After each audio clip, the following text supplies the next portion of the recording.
audience analysis. So it's obvious that audiences care about things which affect them directly, but as a speaker or as the writer, you gotta be thinking about like who's reading this, who's gonna be consuming this. And we need to consider age, education level, gender, racial, cultural, ethnic background, religion, occupation, group relationship. For starters, this is just the tip of the iceberg thing here. We also need to understand that we don't want to accidentally offend our audience in any way, shape, or form. So it's helpful. I mean, I darn well say it is vital that you make sure that you understand that, like, under those circumstances of your speech or of your paper, that you are knowledgeable about maybe some things that might be important to your audience, such as racial, cultural, ethnic background, religion, or the education level. You certainly wouldn't talk to a group of 5th graders the same way you would talk to a group of 12th graders. And obviously, just be appropriate. But these are things that are not considered many times. So now, let's consider this. Let's go one step further.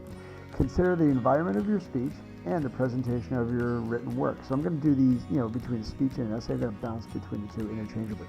So what's the size of your audience? Is it just your teacher, or is it a group of 20, 50, 500, 5,000?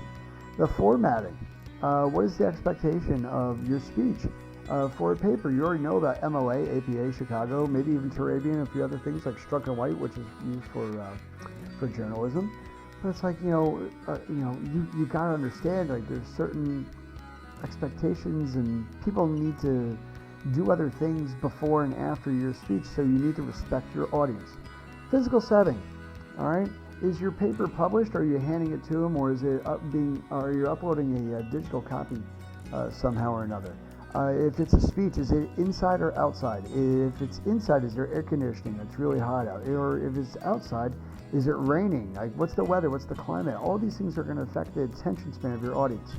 Is there an attitude toward your topic? Review audience analysis, always for this, such as, is there an interest, knowledge, or attitude?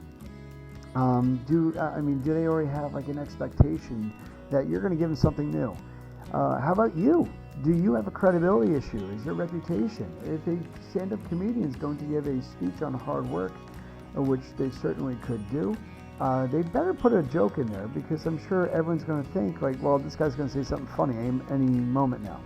And then occasion, holiday. Is there a holiday? Is there an anniversary coming up? I mean, even if you were not around for that anniversary, such as December 7th, the start of World War II, the way I was not around for that.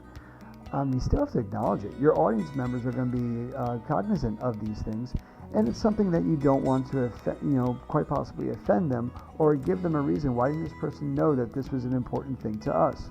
All right? Always establish goodwill, and I think that's what we're trying to do here in this slide.